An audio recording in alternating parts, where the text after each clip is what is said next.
Memberantas buta batik di negeri batik. Batik persembahan untuk Jawa Dwipa disajikan Adi Kusrianto. Dari Tributu Jawa Dwipa dan Narhadi dalam rangka menyambut Hari Batik sekaligus mengenang Suwargi Bapak Haji Santuk Sodullah. Tributu Jawa Dwipa adalah bentuk apresiasi pada Pulau Jawa atau Jawa Dwipa dalam bahasa Sanskerta yang secara geografis merupakan tempat asal muasal batik yang berkembang sampai menyebar ke berbagai daerah di Indonesia sebagaimana yang kita ketahui sekarang. Kita awali dengan batik keraton. Budaya mengenakan kain batik di Jawa bermula dari dalam keraton di mana raja dan keluarga, para bangsawan, serta pegawai keraton atau abdi dalem semuanya mengenakan busana batik dengan pola ragam hias yang berbeda-beda, disesuaikan dengan kedudukan atau pangkat masing-masing. Batik yang ada di keraton ini pada saat itu dikerjakan oleh putri-putri keraton dibantu para abdi dalem wanita. Saya telah pernah menceritakan pada Dongeng Panji dan tembang-tembang yang kami kutip pada podcast terdahulu mengenai nilai dan perlambang dari motif batik. Dari pengerjaannya yang memerlukan pemusatan pikiran, kesabaran, dan kebersihan jiwa yang dilandasi permohonan petunjuk dan ridho dari Allah Subhanahu wa Ta'ala. Hal inilah yang menyebabkan ragam hias wastra batik senantiasa memunculkan keindahan abadi dan mengandung nilai-nilai perlambang yang berkaitan erat dengan latar belakang siapa yang menciptakannya. Pengerjaannya memerlukan pemusatan pikiran, kesabaran, dan kebersihan jiwa yang dilandasi permohonan, petunjuk, dan ridho dari Tuhan Yang Maha Esa. Hal inilah yang menyebabkan ragam hias wastra batik senantiasa memunculkan keindahan abadi dan mengandung nilai-nilai perlambang yang berkaitan erat dengan latar belakang siapa yang menciptakannya. Mengenai warna, dari segi pewarnaan, batik keraton memiliki ciri khas yaitu didominasi warna coklat atau soko. Ini adalah terlihat dari batik-batik di Kasunanan Surakarta, Kasultanan Yogyakarta, Pura Mangkunegaran, dan Pura Pakualaman, serta batik Keraton Sumenep di Madura. Sedangkan batik dari Keraton Cirebon agak berbeda. Hal ini disebabkan salah satu warnanya selain warna soga, terdapat warna kuning muda yang lazim disebut kuning Cirebon. Warna coklat atau dragem sogan ini adalah simbolik dari warna lempung atau tanah yang subur, dapat membangkitkan rasa kerendahan hati, kesederhanaan, dan membumi. Di samping juga kehangatan bagi pemakainya. Dalam pemakaiannya, terutama warna coklat, sering kita temukan pada motif-motif kawung, wahyu tumurun, semen, dan parang. Warna biru tua atau disebut sebagai warna wulung. Pakaian dengan warna ini memberikan efek rasa ketenangan, kepercayaan, kelembutan pekerti, keikhlasan, dan rasa kesetiaan. Warna biru tua biasanya dapat kita temukan pada motif batik klasik dari Yogyakarta, misalnya pada motif modang. Di sekeliling motif ini dilukiskan bentuk-bentuk parang yang didasari dengan warna biru. Di dalamnya diberi isen-isen dengan motif ganggong rantai, yaitu ornamen bentuk sejenis bunga. Warna putih. Warna ini melambangkan arah timur, muncul pada motif gagrag Yogyakarta dan menunjukkan kesan inosen atau rasa tidak bersalah, kesucian, ketenteraman hati, dan keberanian serta sifat pemaaf bagi pemakainya. Salah satu contoh penerapan warna dasar putih adalah pada motif situasih. Motif ini dibuat untuk dikenakan pada saat prosesi pernikahan adat Yogyo. Dari pilihan inilah tersirat harapan agar kedua mempelai di kemudian hari akan selalu dilimpahi kasih sayang serta di dalam kehidupan berumah tangganya. Warna hitam.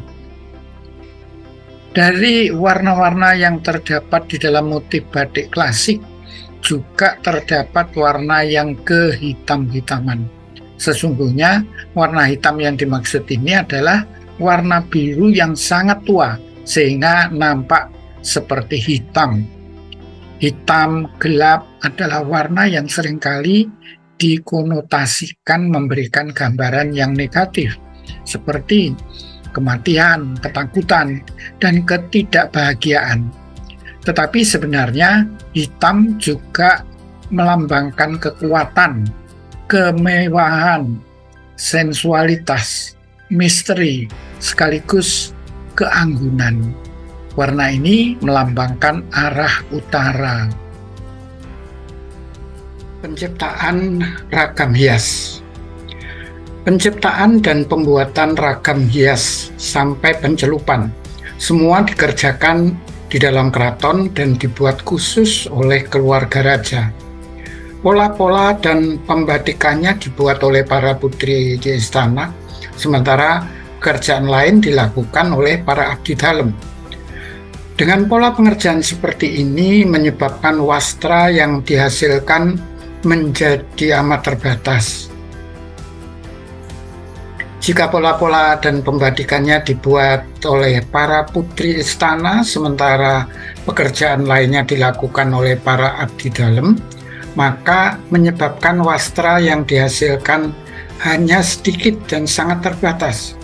Seiring dengan waktu, kebutuhan akan wastra batik di lingkungan keraton pun semakin meningkat dan tidak memungkinkan lagi jika hanya bergantung pada para putri dan abdi dalem keraton.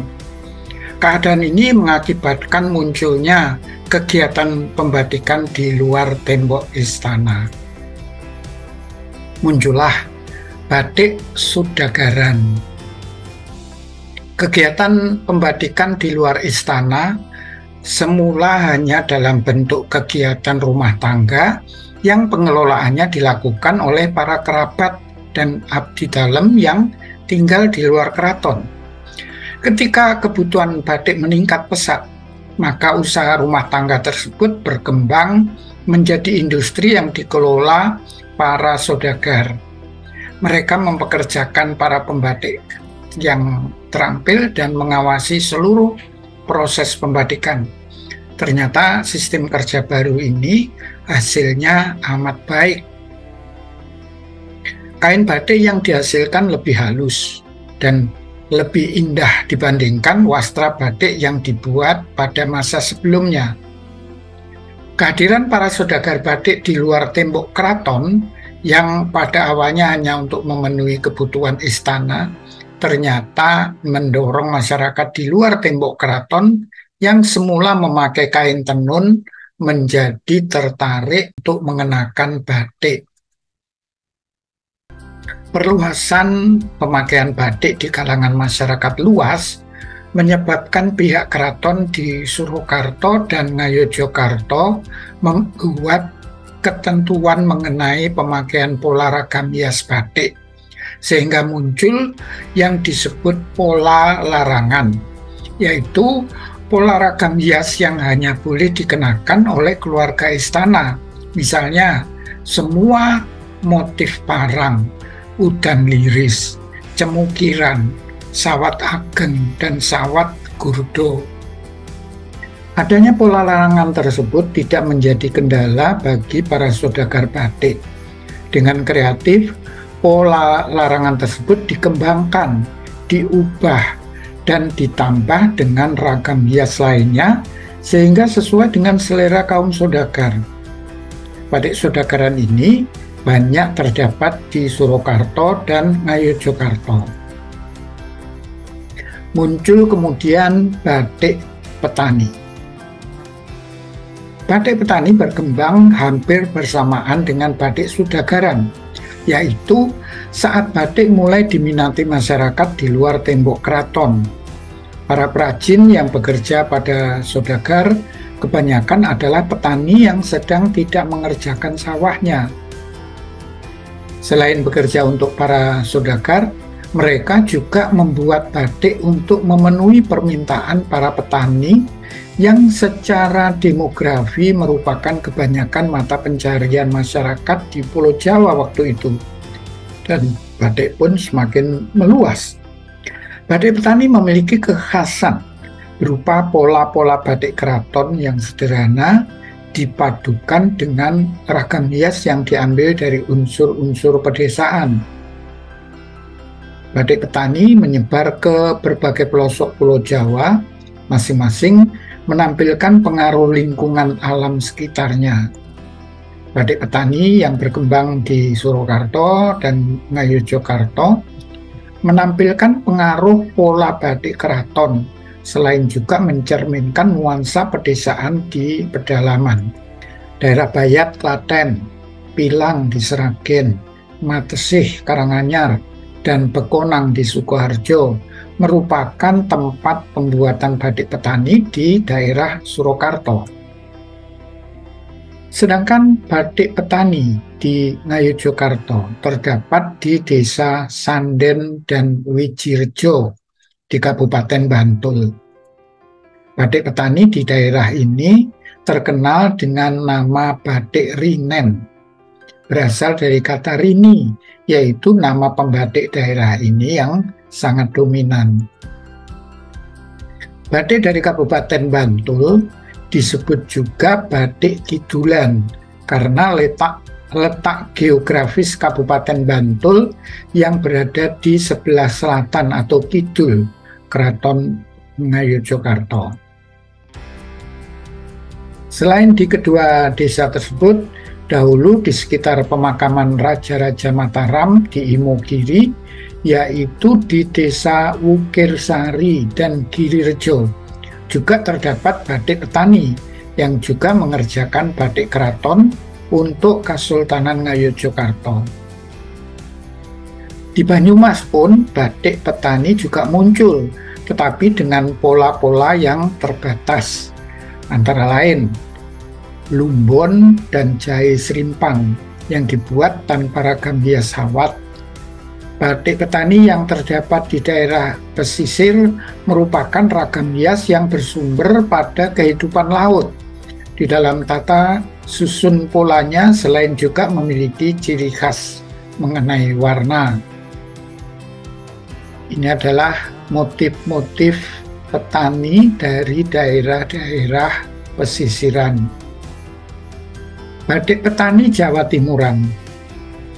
Batik petani di daerah Jawa Timur terdapat di daerah Tuban yang dahulu merupakan kota pelabuhan di pantai utara Jawa Timur dan pernah menjadi pusat perdagangan terbesar di Pulau Jawa. Para pedagang Cina diperkirakan datang ke Singosari dan Mojopahit dengan berlabuh di Tuban. Ini menyebabkan kentalnya pengaruh Cina yang nampak nyata pada batik petani di Tuban. Ragam hias burung funik atau burung hong, bunga celuki atau di Tuban disebut kembang waluh, disusun seperti gaya seni lukis Cina. Tulungagung, Trenggalek, Ponorogo, serta Pacitan juga merupakan kawasan penghasil batik petani di Jawa Timur yang pola batiknya mengacu pada batik Surakarta. Hal ini kemungkinan besar disebabkan lokasinya yang relatif tidak jauh. Perbedaannya cukup dapat dilihat melalui warna sogo yang lebih gelap dan pola hiasnya pun tidak terlalu halus. Batik petani di Jawa Barat. Selain di daerah Jawa Tengah dan Jawa Timur, Jawa Barat pun menghasilkan batik petani dari daerah Indramayu.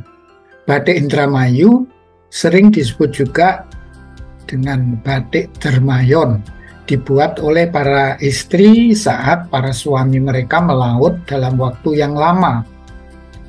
Batik Dermayon diperkirakan berasal dari Lasem yang sebagian besar penduduknya keturunan Cina, sehingga pengaruh budaya Cina nampak pula pada batik petani di Indramayu.